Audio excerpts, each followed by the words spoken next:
Sekarang muka admin dah bersih daripada makeup. Okey, rasa nampak lebih moist, nampak lebih fresh. So, sekarang admin nak urut muka menggunakan minyak skin zen pula. Okey. So, admin Ainul akan urut muka admin Yan menggunakan minyak skin zen. So, jom kita tengok. Korang nak tahu, okey, kebaikan skin zen kita ni, dia bagus untuk mengecikkan pori-pori dekat muka kita. Okey, seterusnya dia bagus untuk mengurangkan garis halus. Siapa-siapa yang ada jeragat pun dia boleh mengurangkan. Okey, dia juga akan mengaktifkan saraf limfatik. Okey. So kalau siapa-siapa yang ada masalah sakit stroke kat muka pun sangat-sangat bagus menggunakan minyak skin zen kita. Okey. So sekarang ni adalah kita nak tunjuk teknik-teknik urutan lah. Okey, yang pertama kita akan urut bahagian dahi ke kening ni lah. Jadi siapa-siapa yang ada masalah migraine, masalah stres, sangat-sangat bagus kita tekan titik point yang inilah. Terus kita boleh bawa ke pipi. Kenapa kita buat kat pipi?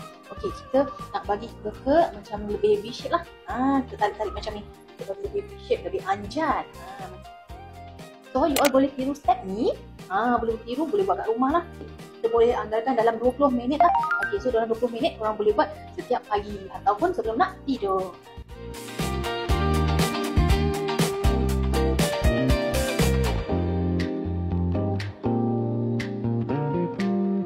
So bila kita buat macam ni, kita akan kuranglah stres. Dia akan lebih tenang, lebih seronok.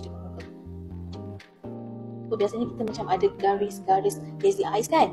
So urutan macam ni sangat-sangat membantu ya. Sangat membantu. Dah siap ke tepi, kita akan buat pusingan dekat tepi kiri mata.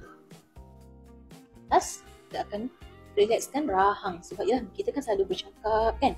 Kita selalu buat live, jumpa customer berborak kan. Jadi kita punya rahang tu agak rasa tak selesa. Jadi inilah cara untuk relaxkan rahang kita.